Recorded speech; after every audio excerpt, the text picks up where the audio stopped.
attendait fermement cette audience-là depuis des jours. Elle devrait avoir lieu hier matin, mais à la fin, c'est le requérant lui-même qui a demandé à la Cour de lui accorder encore quelques jours le temps de réunir davantage d'éléments pour défendre sa position. On en parle ce matin et là j'évoque le sujet lié à cette polémique autour donc du parrainage du député Michel Soudinou. Franck, bonjour. Eric, bonjour. Bonjour Tanguy. Bonjour. On attendait, Elorich, que les choses avancent hier, mais on n'a pas bougé. Du tout pas, on n'a pas bougé. C'est vrai que c'est toujours le requérant qui a sollicité un report. Donc ça veut dire, et c'est parce qu'ils estiment avoir de nouvelles preuves, de nouveaux éléments capables peut-être de leur donner raison dans leur requête. Donc certainement que la Cour va statuer très bientôt pour véritablement donner raison ou pas au Parti Les Démocrates qui estiment que l'ordonnance du juge de première instance ne correspond pas au droit. Le droit n'a pas été dit et devrait être invalidé par la Cour constitutionnelle qui, selon le Parti Les Démocrates, est le seul arbitre à gérer les différents électoraux. Donc je pense que nous sommes toujours dans l'attente. L'attente certainement ne sera pas très longue parce que c'est un délai qui a été donné et il y a aussi des délais constitutionnels, donc on attend toujours. Franck? Oui, je pense que c'est une tradition au niveau de la Cour, lorsque le requérant demande au sept sages de lui accorder une rallonge pour essayer de compléter les dossiers. C'est des choses qui arrivent au niveau de la Cour, donc ce n'est pas du tout extraordinaire. La Cour a cédé à leur requête pour leur permettre en tout cas de compléter ces éléments-là.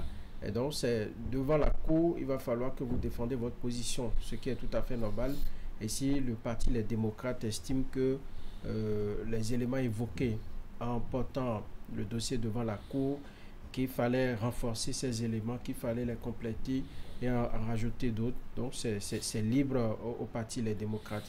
Ce qui est sûr, nous avons aujourd'hui, demain et le jeudi, on saura véritablement ce qu'il en est.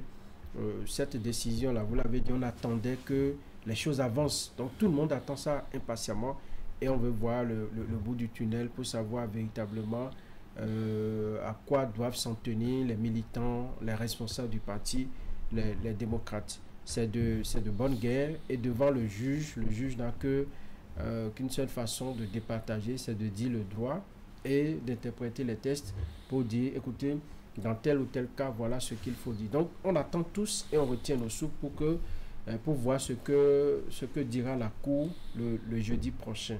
Je crois qu'à l'étape actuelle, à ce stade-là, nous avons très, très peu d'éléments pour analyser, pour véritablement faire des analyses pointues. Il serait difficile parce que la Cour nous a mis en attente et donc on observe cette attente-là. Eric? Écoutez, ici, ce report peut permettre au requérant de mieux préparer son dossier et de défendre sa position devant les sages. Tant mieux.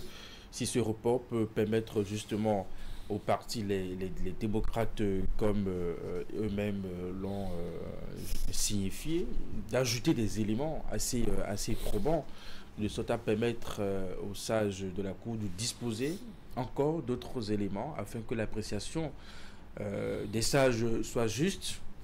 Je pense que cela mérite véritablement qu'on y accorde quelques jours. Jeudi n'est pas loin. Je pense qu'aujourd'hui, mardi, mercredi nous sépare de jeudi.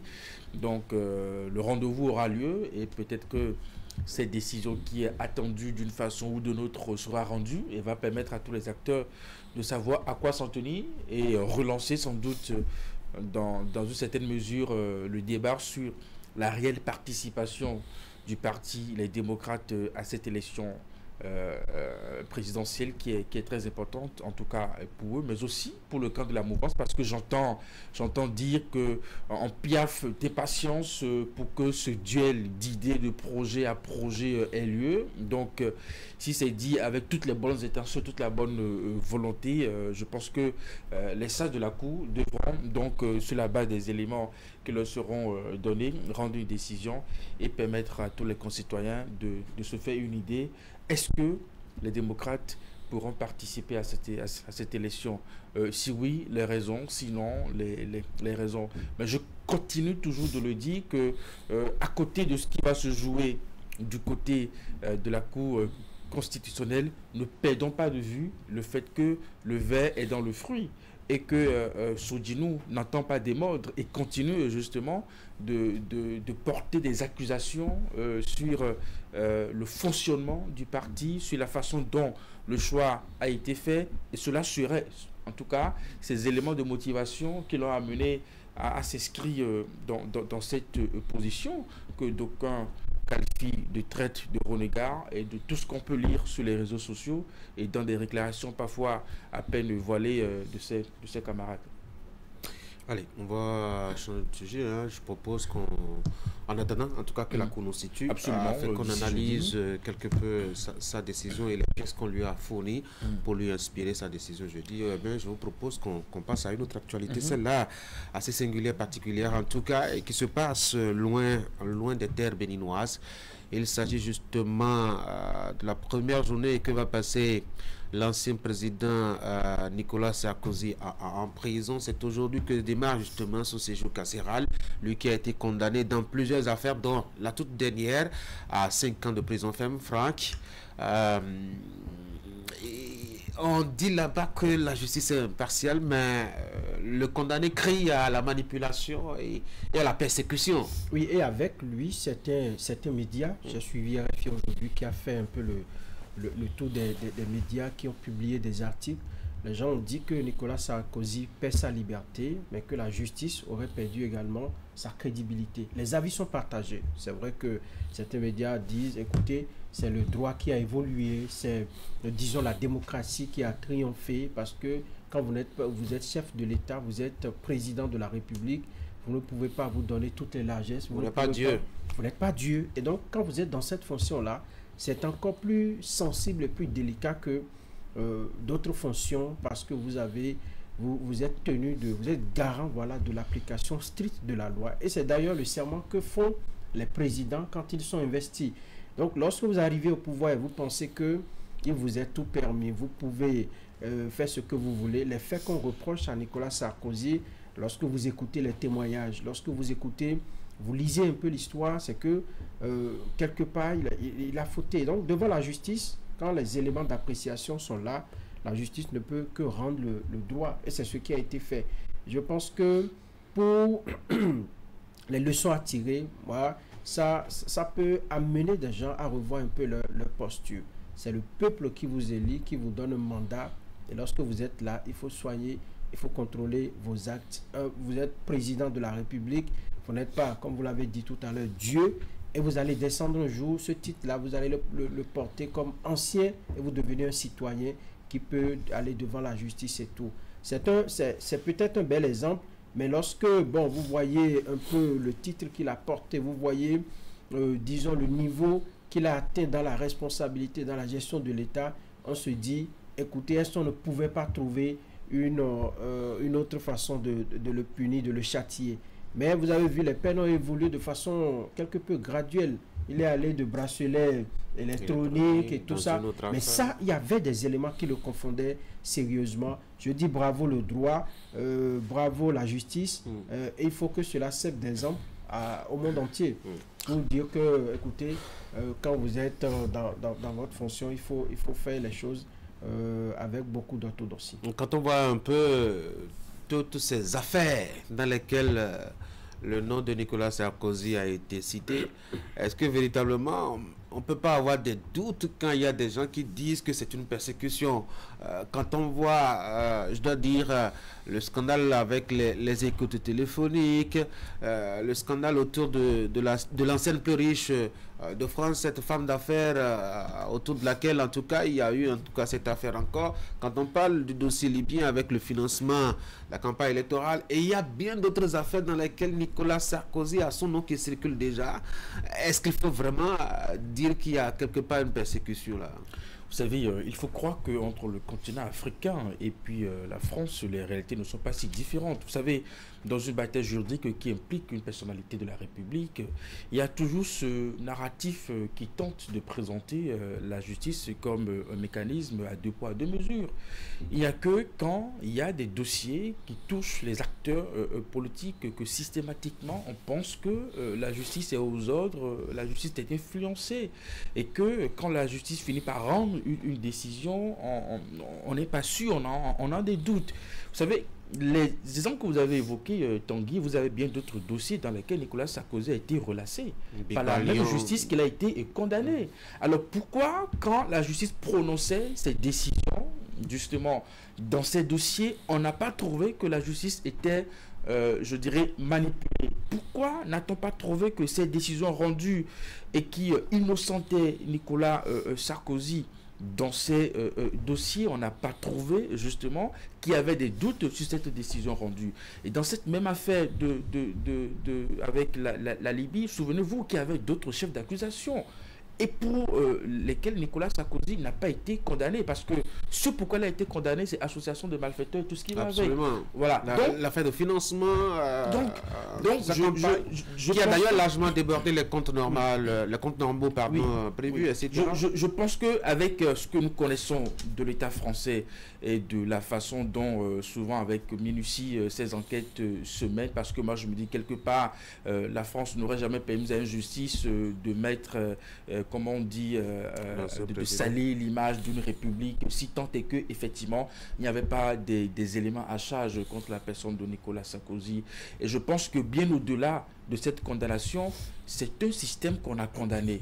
Vous savez, moi je dis dans ce dossier que les Français n'ont jamais pardonné à Nicolas Sarkozy pour avoir dressé le tapis rouge à celui qu'ils considèrent dans leur ensemble comme un dictateur. Ils n'ont jamais pardonné à Nicolas Sarkozy que enjourner, on indesse la Libye comme un État terroriste, comme un État dictateur, et en soirée on deal contre ce système, on deal contre les acteurs influents de ce système. Voyez-vous, avec cette image que la France présente à l'international comme étant un acteur qui lutte contre ce genre de pratiques, contre ce genre de régime. Et donc on se pose la question, mais comment on peut être amené en tant que chef d'État, d'abord en tant que ministre de l'Intérieur, ensuite en tant que chef d'État, à avoir des liaisons, des liens justement aussi poussés que dans le régime de Kadhafi. Je pense que c'est une histoire qui s'est écrite, et ça commence aujourd'hui parce que malheureusement l'ancien président devra passer sa première nuit aujourd'hui. Grâce aux médias français, nous avons une idée de comment est-ce qu'il va passer ses séjours. Il sera en isolement, il n'aura pas de contact avec d'autres prisonniers qui n'auront pas la possibilité de prendre des images et des photos de lui. Nous savons que durant ce séjour, il a promis d'écrire un livre comme il en a l'habitude, et les livres qu'il va lire justement pendant cette période-là. Donc, comme il a dit lui-même, il a un mental d'acier, il fera face à ses responsabilités. Oui, Louis.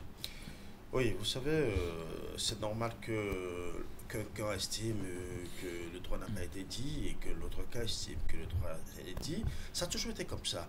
Et ce qu'il faut retenir, c'est que la justice est là pour tout le monde. Que l'on soit responsable, que l'on soit président de la République ou pas, tous les citoyens sont des justiciables et le droit doit être dit à la hauteur de ce qui est fait. Et vous voyez, dans le cas de Nicolas Sarkozy, c'est vrai que tout le monde voit en lui un ancien chef d'État. Et c'est surtout cette toge-là qui est en train de jouer sur les sensations. Certains estiment que c'est vrai qu'il a interjeté appel. Et par conséquent, on peut encore le laisser en liberté provisoire. D'autant plus qu'il ne s'est jamais soustrait. Mais on dit que c'est l'association de malfaiteurs. Donc, si l'association est encore, il vaut mieux arrêter les malfaiteurs pour les empêcher d'aller commettre d'autres forfaits. Ces avocats estiment qu'il ne s'est jamais soustrait à la loi, à aucune procédure. Encore que si éventuellement, il n'a jamais estimé qu'il pouvait fuir et tout ça. Donc ça veut dire qu'ils estiment qu'on peut quand même le laisser en liberté provisoire. Mais le droit étant ce qu'il est, et tous les justiciables étant au même niveau, on ne peut pas faire une exception à une personne singulier. Ce n'est pas n'importe qui porte la charge de la gestion de la République, donc on ne peut pas, quel que soit en tout cas les faits, quel que soit le sujet, devant la loi, le traiter comme n'importe qui. Devant la loi, tous les citoyens sont égaux. Et quand les faits sont avérés et que le droit est dit, la sanction qui est prévue est appliquée. Là, on ne voit pas le président Nicolas Sarkozy. Là, on ne voit pas celui qui a dirigé la France. Là, on voit une personne, un citoyen qui, à un moment donné, n'a pas respecté les tests de la République et les sanctions les sanctions qui lui incombent sont appliquées. Je pense que c'est ce que les gens doivent retenir. Seulement que aujourd'hui, on sait que le mettre ensemble avec les autres, parce que déjà, il y a eu apparemment des menaces et des tensions un peu partout. Donc, il est en isolement juste pour ton intégrité physique. Donc, ça, on peut le faire par contre. Mais dire que, parce que il fut un ancien chef d'État où il a géré la France pendant longtemps, on ne peut pas lui appliquer les tests de la loi. Non, on lui applique les tests parce que, devant la loi, nous sommes tous égaux. Franck, est-ce qu'on a des leçons à tirer depuis l'Afrique par rapport justement à cette affaire? Non, lorsque par exemple les Français en tout cas qualifiaient Kadhafi de dictateur, allez en Côte d'Ivoire, qu'est-ce qu'on n'a pas dit de Laurent Gbagbo et la communication qui a été dirigée contre ce monsieur lorsqu'il était président de la République? Vous voyez, tout a été orchestré de façon à montrer ces gens-là comme des gens en qui il ne faut pas avoir confiance. Ce qu'on reprochait à Kadhafi, c'est vrai, ses méthodes et tout ça, la façon dont il dirigeait, mais sa philosophie ne plaisait pas simplement à certains Occidentaux parce qu'ils ne se retrouvaient pas dedans. Pour lui, il faut que l'Afrique soit un continent fort, il faut que l'Afrique se rassemble. Il est même allé jusqu'à proposer à ses pairs que l'on fasse les États-Unis d'Afrique. Et donc, sur la question de dictateur et tout, moi je pense que cela n'a pas trop joué sur la question la façon dont la justice a tranché. Il y avait des éléments évidents. Lorsqu'on dit association de malfaiteurs et les sous que Nicolas Sarkozy a reçus pour la campagne et tout, il y avait des éléments évidents. Et si l'on transpose ça sur un terrain politique, lorsque vous voyez votre adversaire politique qui a fait des erreurs et il y a des éléments qui l'accablent, la stratégie que vous pouvez utiliser, c'est comment faire pour que cela lui pèse dessus, pour qu'on puisse l'effacer politiquement. Donc, c'est une guerre politique, mais les gens ont profité de ces erreurs de droit, les erreurs qu'il a fait, qui ont heurté le droit français pour essayer de l'amener là où il est aujourd'hui. C'est pour dire que les leçons qu'il y a à tirer, je pense que ce que dit Tanguy en ce qui concerne la personnalité de Nicolas Sarkozy, c'est pourquoi nous avons par exemple la Haute Cour de justice. Donc on ne juge pas un ancien président comme un simple citoyen, comme vous et nous et tous ceux qui tombent dans les infractions. C'est pourquoi il y a une cour qui est dédiée pour eux. Et donc on doit pouvoir traiter leur cas à part. Donc les éléments qui sont en présence et que l'on a ventilé sur les médias, je pense qu'il y avait des éléments contre Nicolas Sarkozy. Maintenant, est-ce que tout le monde est libre de juger si la sentence est trop forte, est trop dure?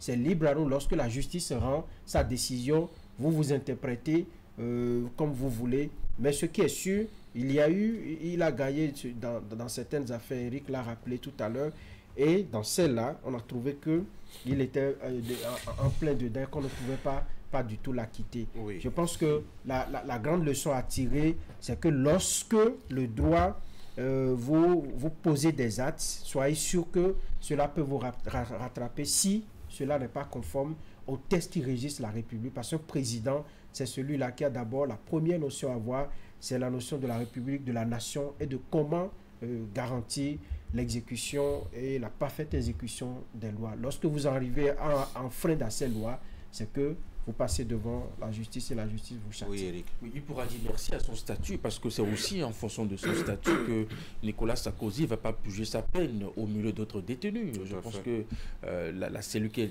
lui a été aménagée, cela a été fait en fonction de ce qu'il a été ancien président de la République. Donc on ne va pas non plus le mettre dans n'importe quelle prison. On vient de lire d'ailleurs que Nicolas Sarkozy est arrivé à la prison de la santé, donc je pense que c'est une nouvelle vie qui commence pour lui. Mais je voudrais aussi, c'est peut-être le lieu de... Parce que si Nicolas Sarkozy a été condamné, ça veut dire que ce Mediapart qui avait lancé cette alerte, donc a fait un excellent travail. Et donc c'est peut-être lui aussi de saluer le mérite de l'ensemble de ces journalistes de Mediapart. C'est le riche, grâce à qui nous avons aussi d'autres enquêtes. Je pense qu'ils en font véritablement le cheval de bataille. Qu'on en fasse autant. 3 leçons très rapidement. La première chose, on a constaté que on n'a pas beaucoup de temps, vraiment, si ça peut rester a insisté sur la séparation des pouvoirs et a demandé qu'il n'y ait pas du tout émission dans le judiciaire. La deuxième leçon, c'est qu'on a remarqué aussi à ce niveau que un ancien chef d'État, quel qu'il soit, s'il commet des erreurs, peut être jugé. Certains pensent que parce que j'ai été chef d'État, on n'a pas le droit de me toucher. C'est faux. Ce n'est pas l'exclusivité française au Brésil. Le troisième aspect, très rapidement, c'est parce que la France a eu une presse forte, une presse qui a lancé l'alerte, une presse qui a véritablement à la base aujourd'hui de tout ce que nous sommes en train d'assister. Alors là, je salue ça, la presse française. J'aimerais bien que la presse béninoise soit un jour à l'image de cette presse. Dieu fera, ça va venir. Merci beaucoup à vous, messieurs. Je vous souhaite de passer une très bonne journée. Juste après moi, mesdames et messieurs, la revue de presse. Très bonne journée.